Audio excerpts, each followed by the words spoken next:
Get out until you apologize to my lover, she screamed. I packed a bag and left without a word. Next morning, her father's panic call.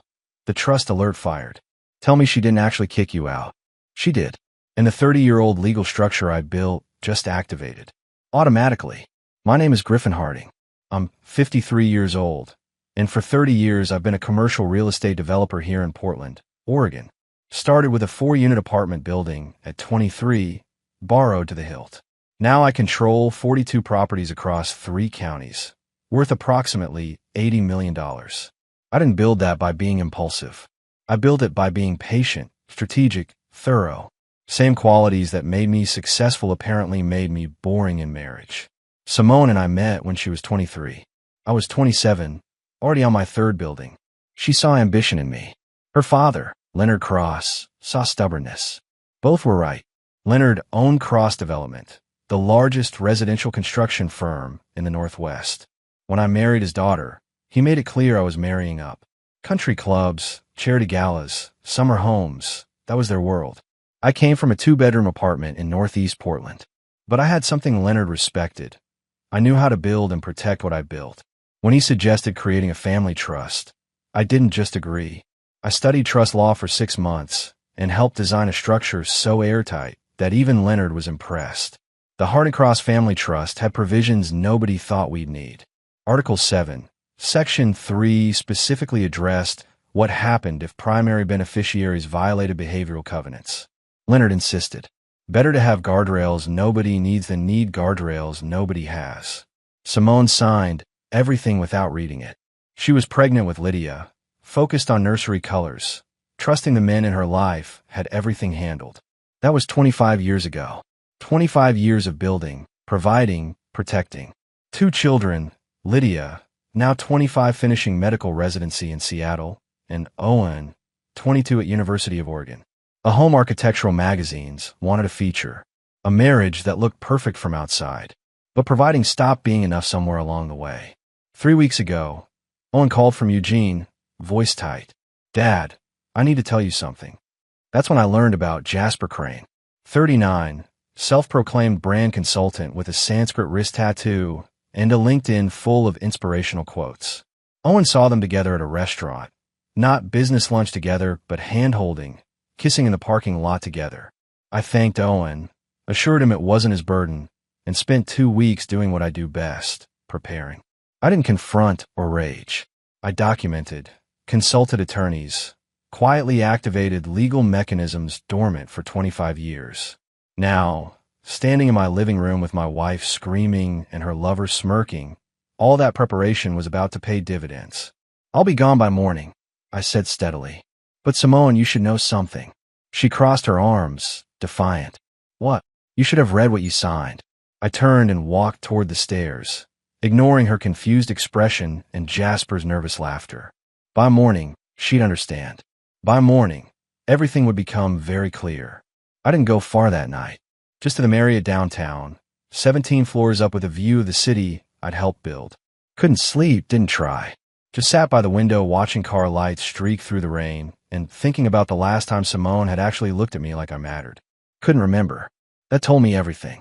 At 6 a.m., I drove back to the house. Simone's car was gone. Probably stayed at Jasper's place or wherever she told herself she was reclaiming her independence. The house was quiet, almost respectful in its silence. I walked through rooms I designed, touching countertops I'd selected, remembering when this place represented everything we were building together instead of everything that had fallen apart. I went to my office, unlocked the safe, and removed the documents I prepared. The original trust agreement, the property deeds, the transfer protocols. Everything Leonard and I had structured 25 years ago. Everything Simone had signed without reading. I placed my house keys on the kitchen island, right next to the coffee maker she'd used every morning for a decade. Didn't leave a note. Actions speak louder than words. My father used to say, usually right before he'd disappoint us again. But this time his saying fit. My phone rang at 7:43. Leonard's name on the screen. Griffin. His voice was tight, controlled, the way it got when he was trying not to explode. I just got an alert from the trust management system. Property Transfer Protocol Section 9 has been activated. Tell me Simone didn't actually kick you out of the house.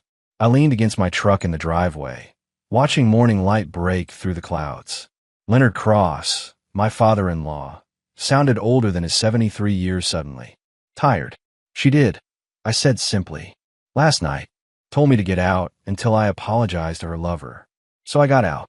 Silence on the other end, the kind that's full of calculation. Leonard didn't get to where he was by reacting emotionally. He was doing the math, running through the legal implications, probably pulling up the trust documents on his computer right now. Jasper Crane, Leonard said finally, not a question. I heard rumors 3 months ago. Hope they were just country club gossip. They weren't gossip. And you activated the protocol. Still no emotion, just statement of fact. I follow the trust provisions we both agreed to, I replied. Article 7, Section 3, Behavioral Covenant Violations. Primary beneficiary who forces grantor removal from primary residence forfeits beneficiary status, pending trust board review. You wrote that clause yourself, Leonard. Another pause. I could hear him breathing, the slight wheeze he got when stress hit his chest. His doctor had warned him about that last year. The board review, Leonard said slowly, consists of 3 trustees. You, me, and Harold Patterson from the law firm. That's correct. Harold will vote however the legal framework dictates, which means this comes down to you and me. Leonard's voice had shifted now.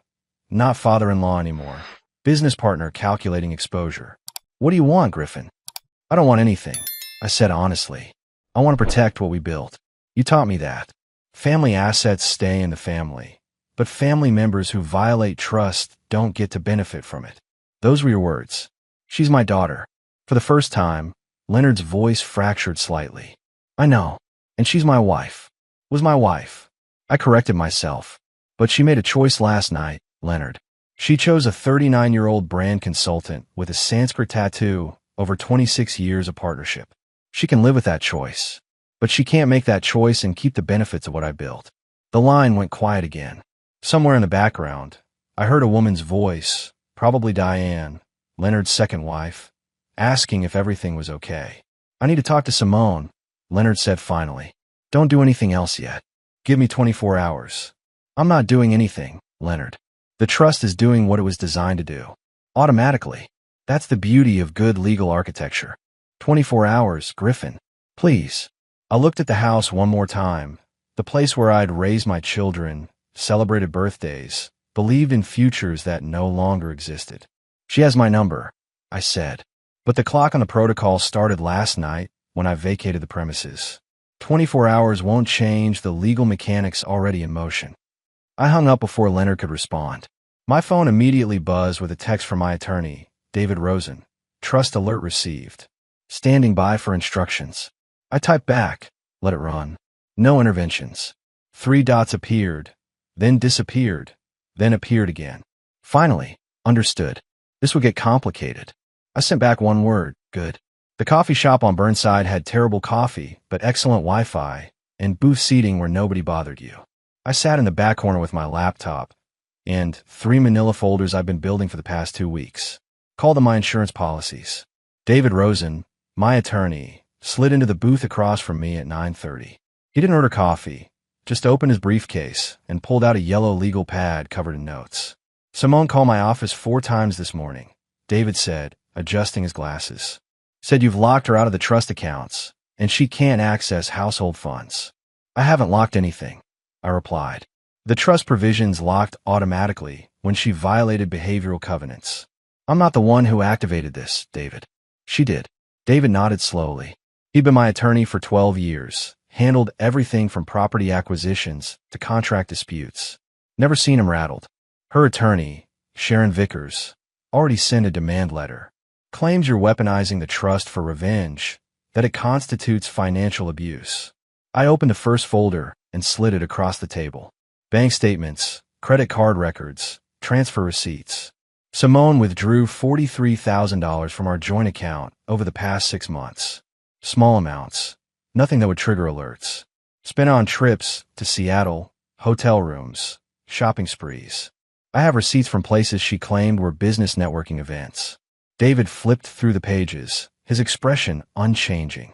This shows financial impropriety, but not necessarily grounds for. Second folder, I interrupted. He opened it. Inside were printed emails, text message screenshots, calendar entries. All from Simone's iPad, the one she left logged into our home network. Nothing encrypted, nothing hidden well enough. This is her correspondence with Jasper Crane going back 14 months, I said quietly, including messages about using trust funds to finance their future together. She told him I'd never notice because I was too busy building things to pay attention to anything real. David read for a solid 3 minutes without speaking. When he looked up, his expression had hardened. Griffin, how did you obtain these communications? They were on devices connected to my home network. I'm the network administrator. I have legal access to traffic on my own system. I checked with a different attorney before pulling this trigger. Knew my ground. And the third folder? David asked. I opened it myself. Jasper Crane, 39 years old, divorced twice, currently being sued by his second ex-wife for unpaid child support. He owes $47,000 in back payments. His brand consulting business is 3 months behind on office rent. He's not a successful entrepreneur. He's a con artist who saw a wealthy woman with access to family money and played the role she wanted to see. David studied the background check, the court documents, the financial records my investigator had compiled. This is comprehensive. I build for a living, David. I don't build anything without understanding the foundation first. Jasper's foundation is sand. What's your play here? David leaned back, studying me. You want to use this to pressure Simone into a quick settlement? No, I said simply. I want Leonard to see who his daughter chose over her family, over her children, over 26 years of partnership. Then I want the trust board to make their decision based on facts, not emotions. My phone buzzed. Text from Lydia, my daughter. Dad, Mom called crying. Said you're trying to take everything from her. What's happening? I showed David the message. He winced. The children are going to get pulled into this. They already are, I replied. Owen's the one who told me about the affair. He saw them together, watched his mother betray his father. Now Simone's trying to make herself the victim. I typed back to Lydia. Can we talk tonight? I'll explain everything. Love you. The trust board meets in 6 days, David said, checking his calendar. Leonard will push for reconciliation. He'll try to find a middle ground. There is no middle ground. Either beneficiaries follow the covenants or they don't. Either the trust means something or it's just expensive paperwork. I closed the folders. Leonard built those provisions because he understood human nature. He knew people make terrible decisions when they think they're untouchable. Simone thought she was untouchable. And now? David asked. Now she learns what foundations feel like when they shift. Leonard showed up at my temporary apartment Thursday afternoon. Didn't call ahead, just appeared at my door looking every one of his 73 years. His face was gray, eyes tired behind his glasses. Can I come in? He asked, voice rough. I stepped aside. The furnished rental was generic, corporate housing for executives between assignments. Beige walls, rental furniture, nothing personal. Leonard looked around like he was cataloging evidence of my reduced circumstances. Coffee, I offered. Bourbon if you have it. I didn't. Water's the best I can do. He waved it off, sat heavily on the couch. For a long moment, he just stared at his hands. Hands that had built a construction empire, signed contracts worth hundreds of millions, held his daughter when she was born. I talked to Simone. Leonard said finally, not looking at me. She admits the affair. Says it's been going on about a year. Claims you were emotionally absent, that you prioritized work over the marriage. That's probably true, I admitted, sitting across from him. I did prioritize work. Built 42 properties while she built a relationship with a con artist, living off credit cards and broken promises. Leonard's jaw tightened. You investigated him. Of course I did. Due diligence. Same thing I do before any business partnership. I leaned forward. Jasper Crane owes $47,000 in child support, Leonard. His business is failing. He's being evicted from his office space. Simone wasn't having an affair with a successful man who appreciated her. She was being played by someone who saw a wealthy woman with access to family money. Leonard closed his eyes. She said he makes her feel alive, that he listens to her dreams. He listens to her bank account. I kept my voice steady. I've got copies of text messages where he's asking her for loans for his business. $5,000 here, $8,000 there. She's given him at least $23,000 from our joint accounts that I can prove. Jesus, Leonard whispered. I'm not trying to hurt your daughter. I continued. But I'm not going to pretend she didn't make choices that violated everything we built together. The trust has provisions for this exact situation. Provisions you insisted on. I never thought we'd actually use them. Leonard looked at me finally. I thought they were just guardrails. Theoretical protection. Guardrails are theoretical until someone runs off the road. I met his gaze. She ran off the road, Leonard. Told me to get out of my own house so she could be with him. That's not a mistake. That's a choice. Leonard stood, walked to the window, looked out of the parking lot. The trust board meets Tuesday. I'll be voting to restore her beneficiary status with conditions. Mandatory counseling, supervised access to funds, periodic reviews. That's your right as a trustee, I said. And you'll vote to permanently revoke her status. Not a question. I'll vote to uphold the covenant violations as written. Yes. Harold Patterson will side with the legal interpretation, which means you win. Leonard's voice was flat. My daughter loses access to everything her family built. No, I corrected quietly. Your daughter already lost that when she chose someone else. The trust is just acknowledging reality. Leonard turned, and I saw something I'd never seen before in his eyes. Defeat. You're a harder man than I thought, Griffin. You taught me to be hard when it mattered. You said protecting assets meant having the spine to enforce boundaries, even when it hurt. I was talking about business threats, not my own daughter. Funny thing about principles, Leonard. They don't change based on who's violating them. He walked to the door, paused with his hand on the knob.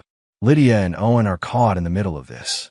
They are, and they're old enough to understand what their mother did and why it has consequences.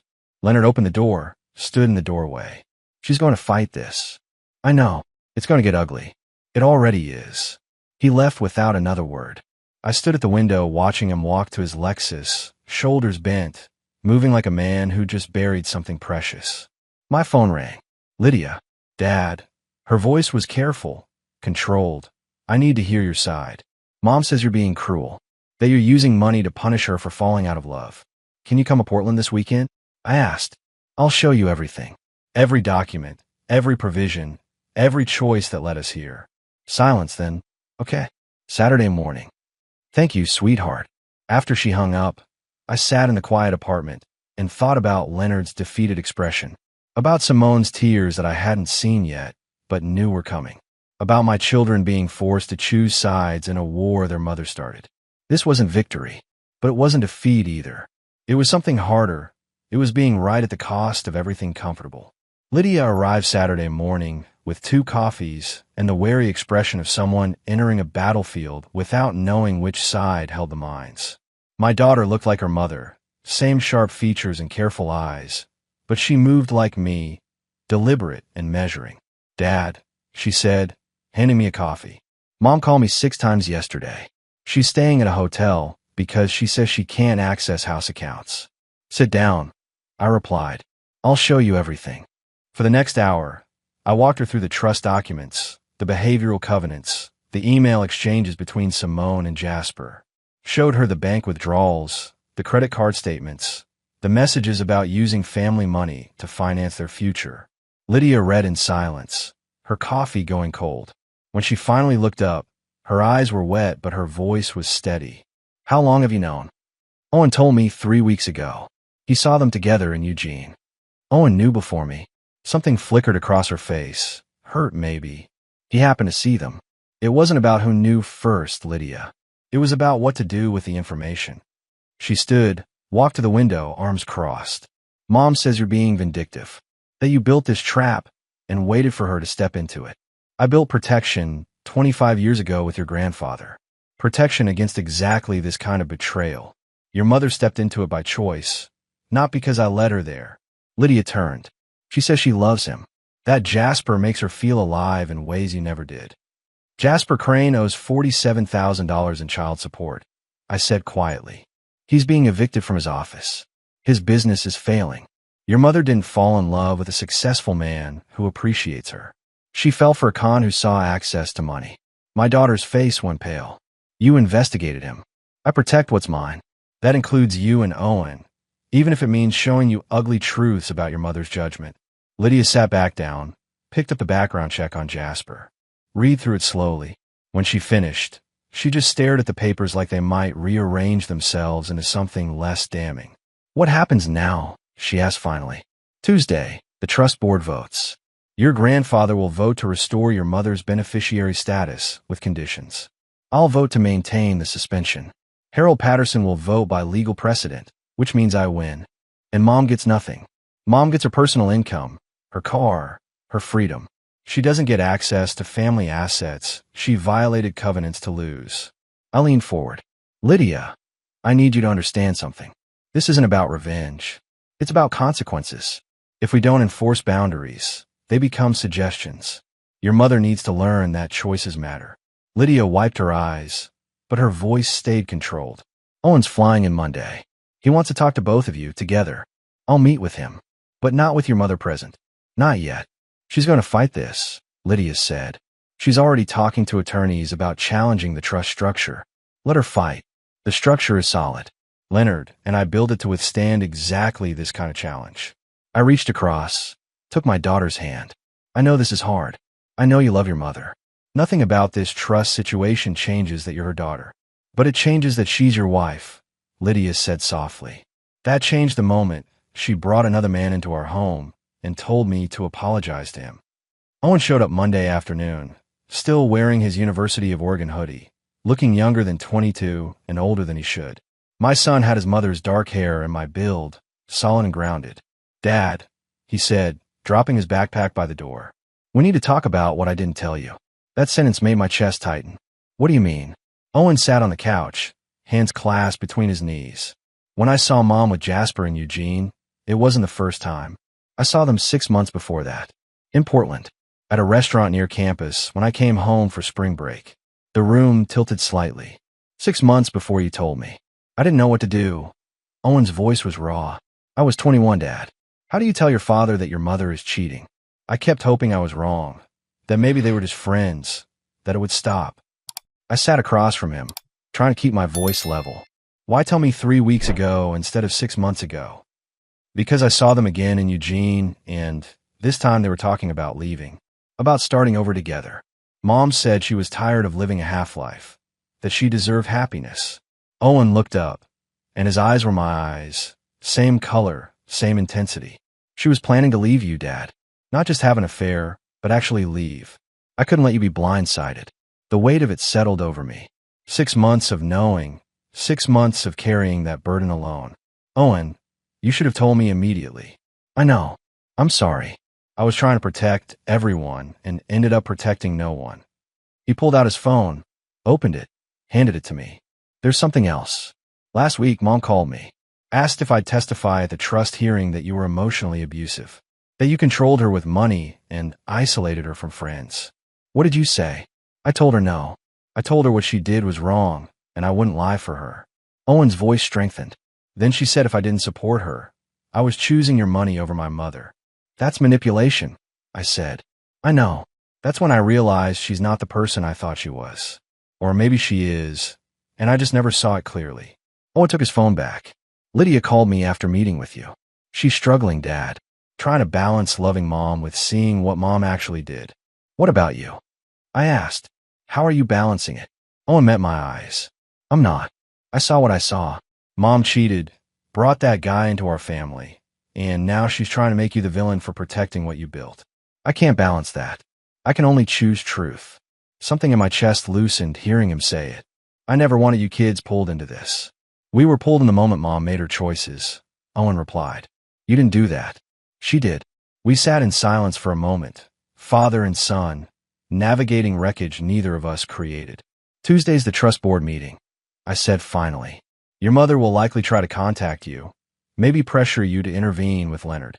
Let her try, Owen said, and his voice carried a hardness I'd never heard before. I'm done protecting her from consequences she earned. The conference room at Patterson Associates smelled like leather and old money.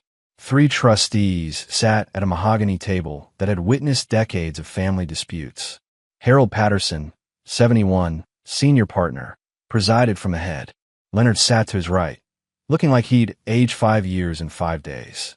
I sat across from them. Simone arrived with her attorney, Sharon Vickers, a sharp woman in her 50s known for aggressive family law tactics. They took seats at the far end, Simone's eyes avoiding mine completely. Harold opened the leather folder in front of him. We're here to review the beneficiary status suspension triggered by Article 7, Section 3 Covenant Violations. Mrs. Harding, you have 15 minutes to present your position. Sharon stood. My client admits to an extramarital relationship, but contests that this constitutes grounds for permanent beneficiary removal. The trust language is punitive and was created during a different era of the marriage. Mrs. Harding has been a faithful partner for 25 years prior to this relationship, which occurred during a period of emotional neglect by Mr. Harding. The trust language doesn't have expiration dates, I said calmly. Covenants apply equally whether violations occur in year 1 or year 25. Sharon continued. Mrs. Harding is prepared to undergo counseling, accept supervised disbursements, and demonstrate commitment to reconciliation. She requests restoration of beneficiary status with reasonable conditions. Mrs. Harding, Harold said, looking at Simone directly, did you or did you not order your husband to vacate the primary residence? Simone's voice was small. I was emotional. I said things I regret. That's not what I asked. Did you order him to leave? Yes, she whispered. And the phrase you used, according to Mr. Harding's statement, was get out until you apologize to my lover. Is that accurate? Simone looked at her attorney, who nodded slightly. Yes. Harold made notes. Mr. Cross, your position? Leonard cleared his throat. My daughter made a terrible mistake. But she's still my daughter, still the mother of my grandchildren. I vote to restore beneficiary status with mandatory counseling, supervised access to trust funds, and quarterly reviews for 2 years. Mr. Harding, I opened my folder, slid documents across the table. Bank statements, emails, text messages. These show systematic deception spanning 14 months. $43,000 withdrawn and spent on an affair. Messages discussing using trust funds to finance a future with another man. This wasn't a mistake. It was calculated betrayal. Sharon started to object, but Harold raised his hand. I'll review the evidence. Mr. Harding, your vote. I vote to maintain the suspension. The covenant violations are clear and documented. Restoration would render the trust provisions meaningless. Harold studied the documents for 10 minutes while the room sat in tense silence. Finally, he looked up. Based on the evidence presented and the plain language of Article 7, Section 3, I vote to maintain the beneficiary status suspension. The covenant violations are substantiated and meet the threshold for enforcement. Mrs. Harding's beneficiary rights are hereby suspended indefinitely pending future review, contingent on material changes in circumstances. Simone's face went white. What does that mean? It means, Harold said not unkindly, that you no longer have access to trust disbursements, trust properties, or trust accounts. Your husband retains full control as primary grantor and sole active beneficiary. Sharon stood quickly. We'll be filing an appeal to challenge the trust structure itself on grounds of unconscionability. That's your right, Harold replied. This board has made its decision according to established legal framework. Leonard stood without looking at me, gathered his papers, and walked out. Simone followed with Sharon, her shoulders shaking. I sat alone in the conference room afterward, staring at the papers that had just dismantled 26 years of marriage with legal precision. Harold approached, put a hand on my shoulder. This was the right decision legally, he said quietly. Whether it's the right decision personally, only time will tell. The house was empty when I returned Wednesday afternoon. Simone had moved out completely, taking her clothes and personal items, but leaving everything else untouched. Like she was erasing herself from the space without destroying what remained. I walked through rooms that felt different now. The kitchen where she'd screamed at me. The living room where Jasper had smirked.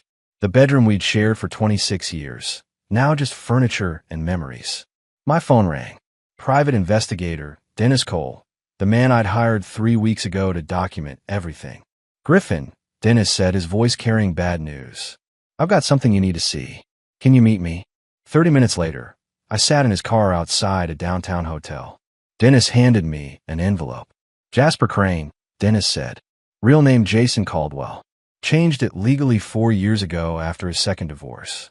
He's got warrants in California for fraud, owes child support in 2 states, and his brand consulting business is a shell company. No clients, no revenue, no legitimate operations. I opened the envelope.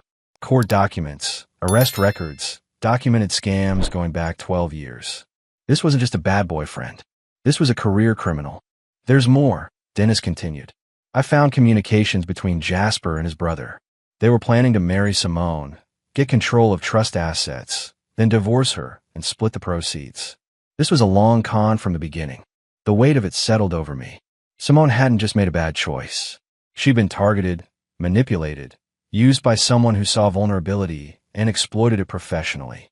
Does she know? I asked. No idea, but you should probably tell her before she gets in deeper. I drove to the hotel where Simone was staying. Texted her. We need to talk. It's important. Her reply came fast.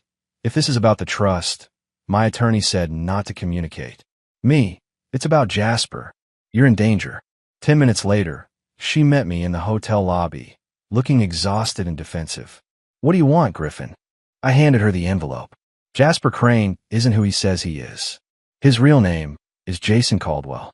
He's wanted for fraud in California, and he was planning to con you from the beginning. Simone opened the envelope, read through the documents. Her face went from skeptical to horrified to broken in the span of 5 minutes.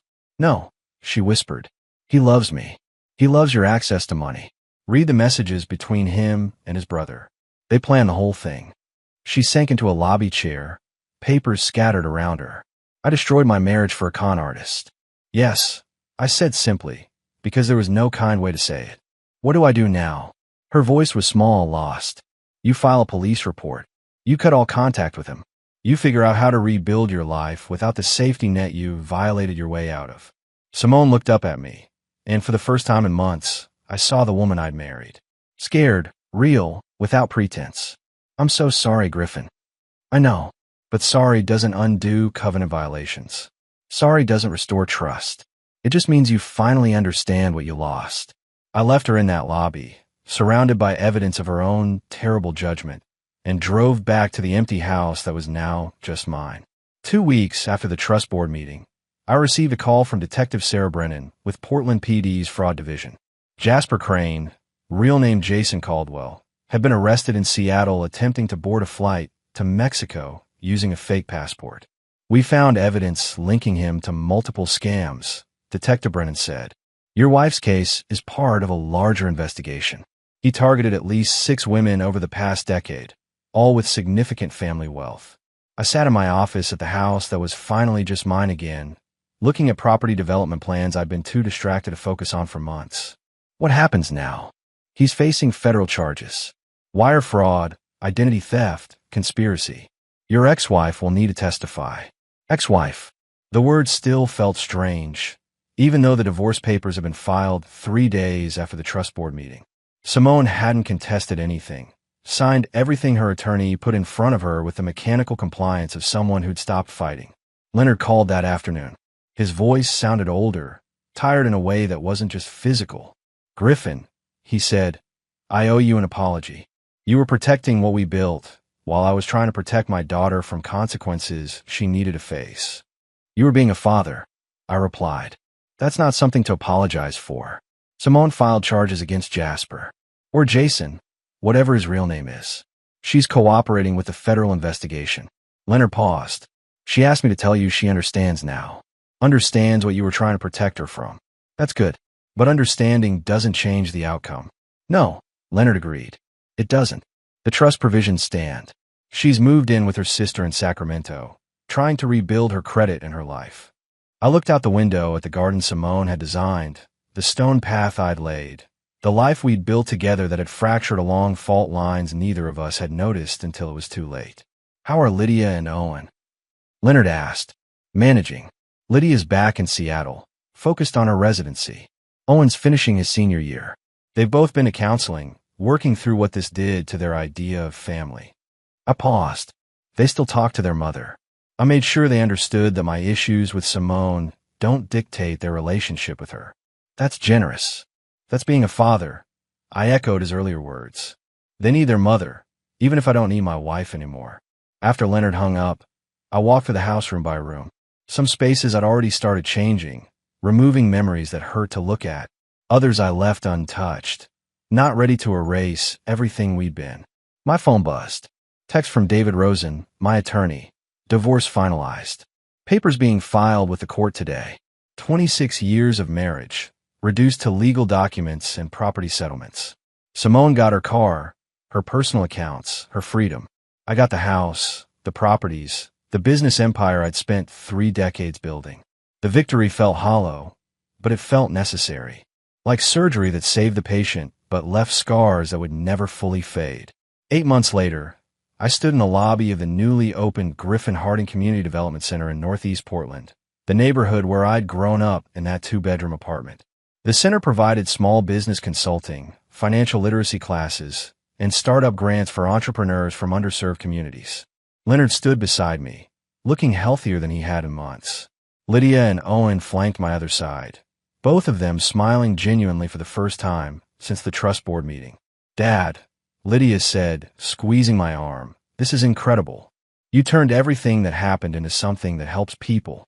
I looked at the families touring the facility, the small business owners attending workshops, the young entrepreneurs who reminded me of my 23-year-old self, hungry and determined. Your grandfather always said protecting wealth meant using it for something beyond yourself. Took me losing a marriage to figure out what that meant. Owen was talking to a group of college students about property management careers, animated and passionate. He'd changed majors from business to urban planning, wanting to build communities instead of just buildings. The divorce had clarified something for him about what mattered. Leonard pulled me aside while the ribbon-cutting ceremony was being prepared. Simone sent something for you, he said, handing me an envelope. Asked me to give it to you today. Inside was a single card. Her handwriting, careful and measured. I'm sorry I couldn't see what you were building until I destroyed what we had. I hope you build something beautiful from the ruins. S. No requests, no justifications, no attempts at reconciliation. Just acknowledgement and release. How is she? I asked Leonard. Working as an event coordinator in Sacramento. Small firm, nothing prestigious. She's in therapy, paying off the debts Jasper left her with. It'll take years. Leonard looked at the community center, at the people streaming through doors I'd funded and opened. She knows what she lost. Finally understands that trust isn't just emotional, it's structural. Break the structure, lose the foundation. The ceremony started. Local officials spoke about community investment, about the importance of supporting local entrepreneurs, about generational wealth being built through education and opportunity. They thanked me for the endowment, for the vision, for turning personal pain into public good. I didn't speak. Didn't need to. The building spoke for itself. Afterward, Lydia approached with a man I didn't recognize. Mid-30s, genuine smile, introducing himself as Dr. Ryan Merchant, a fellow resident at her hospital. Dad, Lydia said, her cheeks slightly pink. Ryan and I have been seeing each other for a few months. I wanted you to meet him. We shook hands. Ryan's grip was firm, his eyes direct. Mr. Harding, your daughter talks about you constantly. About how you taught her that principles matter even when they cost everything. Sometimes especially when they cost everything. I replied, studying the man who was clearly important to my daughter. What kind of doctor are you, Ryan? Emergency medicine. I deal with trauma. Then you'll understand my family, I said, and Lydia laughed, the sound lighter than I'd heard in months. As the sun set over Portland, casting orange light across the city I'd spent 30 years helping build, I stood with my children and my former father-in-law, watching people pour through doors that represented something better than what I'd lost. Something earned through pain, but built with purpose. My phone buzzed. Property development proposal for a new project in Beaverton. Investors ready. My team asking for approval to proceed. I typed back, let's build it. Because that's what I did. I built. Through betrayal and divorce. Through trust meetings and legal battles. Through the collapse of one foundation and the construction of another. I built, protected what mattered, and moved forward. 26 years of marriage hadn't taught me how to love without conditions. But they taught me how to build structures that survived when love failed. And in the end, maybe that was the more valuable lesson.